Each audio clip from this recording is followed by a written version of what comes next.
नमस्कार। 7 साल बाद कोई पाकिस्तानी फॉरेन मिनिस्टर इंडिया आ रहा है। ये बात तो सच है कि 7 साल बाद आ रहा है, लेकिन माहौल कैसा खराब बनाया हुआ है। बिलावल भुट्टो जरदारी जो कि लगभग अपना इलेक्शन पाकिस्तान में हार चुके हैं। हारते भी अगर वो बोलेंगे कि कांपे टांग रही हैं तो हारेंगे ही। उनके पास सपोर्ट नहीं है, ये बात सब जानते हैं। सिंध के अलावा सराइकी एरिया में थोड़ी सपोर्ट है, उसके बाद पंजाब में नहीं है, उनके पास खैबर पख्तूनख्वा में नहीं है, बलूचिस्तान में नहीं है। वो पूरी दुनिया में बोलते फिर रहे हैं प्राइम मिनिस्टर मोदी को पता नहीं क्या-क्या, बचर ऑफ पाकिस्तान, बचर ऑफ गुजरात और ये और वो क्या-क्या बोलते फिर रहे हैं। That Osama bin Laden is dead, but the butcher of Gujarat lives. And he is the Prime Minister of India. He was banned from entering this country until he became Prime Minister. This is the Prime Minister of the RSS and the Foreign Minister of the RSS. What is the RSS? The RSS draws its inspiration from Hitler's SS. ये सब कुछ बोलने से क्या आपको पाकिस्तान में vote मिल जाएंगे? और एक फॉरेन मिनिस्टर अगर ऐसी लैंग्वेज बोलेगा तो इंडिया पाकिस्तान के रिलेशन भी खराब होंगे। ऐसे टाइम पे आप इंडिया आ रहे हैं और आपके आपके डिफेंस मिनिस्टर आपसे ज्यादा समझदार है, जिन्होंने बोला कि मैं वर्चुअल मीटिंग कर लूंगा। पता है वर्चुअल मीटिंग करने से मेरी इज्जत तो बच जाएगी, मैं इंडिया कैसे जाऊंगा? वो दुश्मन की कंट्री, वो उसी आदमी की कंट्री जिसके लिए बोलते रहे बचर ऑफ गुजरात, ये लोग कातिल है गुजरात का और ये वो उसके पास पहुंचने से इन्होंने इन्होंने वो की। खबरें ये भी हैं कि बायलैटरल मीटिंग भी बात की गई थी कि बायलैटरल मीटिंग करनी है जयशंकर साहब की और जरदारी की, सॉरी बिलावल भुट्टो जरदारी की। अब बात यह है कि जयशंकर साहब की और बिलावल भुट्टो जरदारी की एक बायलैटरल मीटिंग के लिए पाकिस्तान ने मना कर दिया कि नहीं, हमने नहीं मांगा। सच बात तो ये, लेकिन कुछ मीटिंग को कुछ खबरें ये भी आ रही हैं कि उन्होंने मांगी भी। But the point, really the bottom line on this issue is that it is for us very difficult to engage with a neighbor who practices cross-border terrorism against us. We have always said that they have to deliver on their commitment not to encourage, sponsor and carry out cross-border terrorism. We continue to hope that one day we would reach that stage.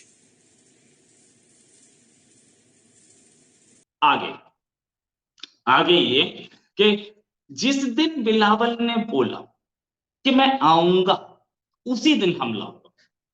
ये कौन है जो ये हमला कर रहा था? कौन आदमी है जो इस मीटिंग को बर्बाद करना चाहता था? ये जो सपोले है ना, ये जो रावलपिंडी में पाले हुए, ये पता है अच्छी तरह से, सबको पता है, पाकिस्तान में भी सबको पता है और इंडिया में भी सबको पता है। लेकिन इंडिया रावलपिंडी जाके क्या कर सकता है पाकिस्तान में? और पाकिस्तान सरकार रावलपिंडी को टाइट करने की कोशिश करेगी तो खुद जाते रहेंगे जैसे। और शहबाज शरीफ कैसे कर लेंगे? शहबाज शरीफ को पता नहीं मेरा भाई कितने साल जेल में था।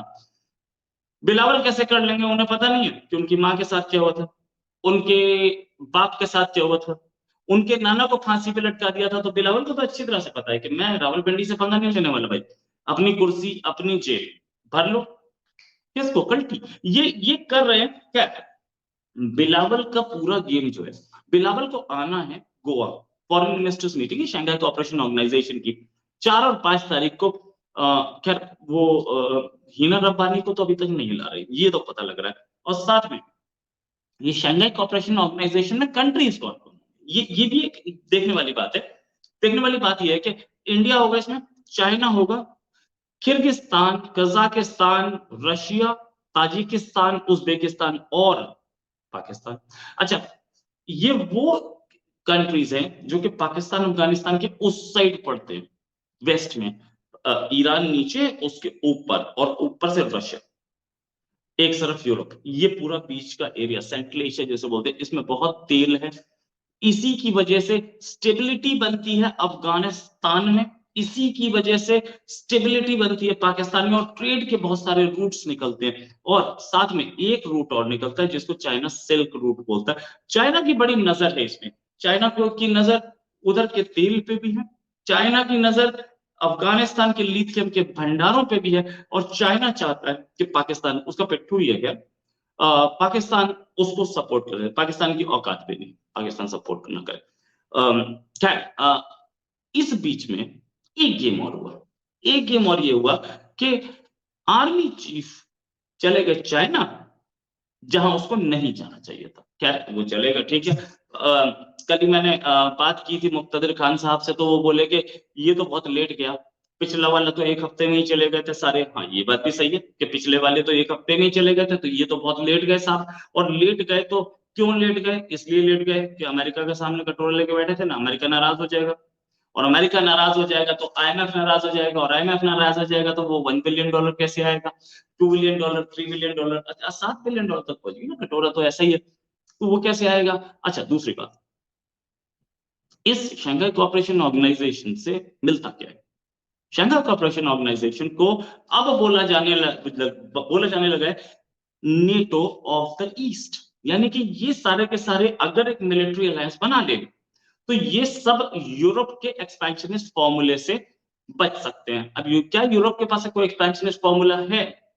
ये अभी क्वेश्चन की बात है। इस पर बहुत विद्वानों की राय है, मैं इसको नहीं मानता, लेकिन नेटो यूरोप और नेटो दोनों के दोनों सपोर्ट तो कर रहे हैं यूक्रेन को, जिसको जो जो यूक्रेन कुछ गलत कर रहा था, जिसको हमारी गवर्नमेंट भी मानती है, हर बार यूक्रेन के खिलाफ वोट करती है, लेकिन यूक्रेन में गड़बड़ तो है, और बहुत बड़ी गड़बड़ है। यूक्रेन खतरा बन रहा था रशिया के लिए, इस बात को भी मैं मानता हूं। यूक्रेन वॉर में मैं यूक्रेन के साथ बिल्कुल नहीं हूं, और ना मेरी गवर्नमेंट यूक्रेन के साथ है, सच बात तो ये।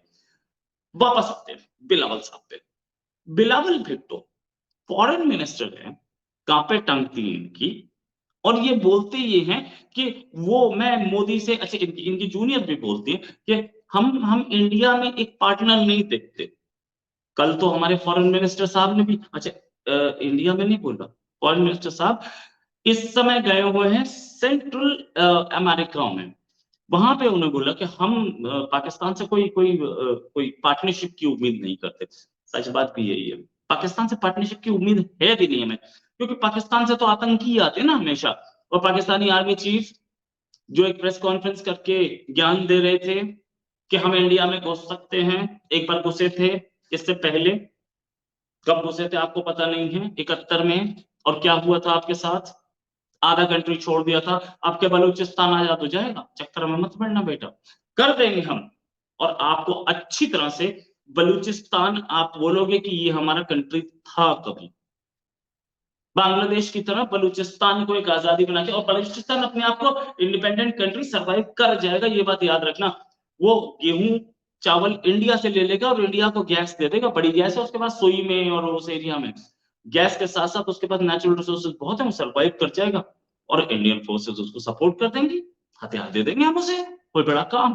तो ये बात मत समझिएगा कि आप अगर घुसोगे इंडिया के अंदर तो इंडिया चुप बैठेगा, आपसे बड़ी फौज है, और आपसे पहले से न्यूक्लियर वेपन कंट्री है हम, न्यूक्लियर की धमकी भी मत देना हमें, न्यूक्लियर की धमकी देता है पाकिस्तान के साथ प्रॉब्लम है। पाकिस्तान ये सोचता है कि हमने न्यूक्लियर बॉम्ब बना दिया, इस्लामिक बॉम्ब बना दिया, अब तो हम ऐसे हो गए जैसे हमने अमृत पी लिया, अमर हो गए, सागर मंथन से डायरेक्ट अमृत इन्होंने ही पिया है। भैया न्यूक्लियर वेपन आपसे पहले से बनाया हुआ, और आपसे ज्यादा रखते हैं, और आपसे ज्यादा पावरफुल लगते हैं, क्योंकि मैं फैक्ट दे रहा हूँ।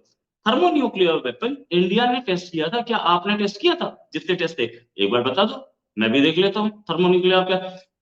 ये डिक्लेयर्ड, फिर से बोलूंगा, ये डिक्लेयर्ड है, इससे आगे कुछ सोचिए आप। आगे बात करते हैं कि ये जो गेम है पूरा का पूरा, बिलावल भुट्टो को इंडिया आने की जरूरत क्या थी? ये तो नहीं था कि बिलावल बेटर रिलेशन बनाना चाह रहे थे, या चाइना के फॉरेन मिनिस्टर भी आ रहे हैं, वो यहां पर आके बाकी सबसे मिलना चाह रहे थे, उज्बेकिस्तान और किर्गिस्तान, कजाकिस्तान, ताजिकिस्तान, रशिया, इन सबके फॉरेन मिनिस्टर से यहाँ आके मीटिंग करेंगे, और यहाँ आके मीटिंग करेंगे तो सबसे कटोरे में पैसा मांगेंगे। एक बात मैं इन सबको चेताना चाहता हूं कि ये कटोरा कई जगह जा चुका है, इनको पैसा मत दे देना यार, ये बहुत गंदे लोग हैं, ये पैसा लेते हैं और फिर उसके बाद आपका पैसा कभी वापस नहीं करते। सऊदी अरेबिया परेशान था कि पैसा ले लिया, हमारा पैसा वापस करो। सऊदी अरेबिया को हमने समझाया भाई कि भाई बात समझो कि इन्होंने पैसा लिया है, आज तक किसी का दिया नहीं है, और इनके हिसाब में नहीं है, ये देते नहीं है, तो क्या बोलते, चाइना भी, उसने भी बंद कर दिया देना। वो ये इन्होंने कभी पैसा किसी को दिया ही नहीं है, तो जब वापस नहीं करोगे तो ऐसे ही होगा भाई। तो मैं उनको समझाना चाहता हूँ जो फॉरेन मिनिस्टर इंडिया आ रहे, आप पाकिस्तान में, इंडिया में, सॉरी इंडिया की मीटिंग में जो भी मिले पाकिस्तान में मिलेगा। ये मत समझना कि सब इंडिया की तरह शरीफ आदमी होंगे, कुछ आवारा गुंडे टाइप लोग भी आ रहे हैं जो कि पैसा ले लेते देते नहीं। इसी के साथ एक और खबर के साथ फिर हाजिर होंगे। नमस्कार, धन्यवाद, जय हिंद।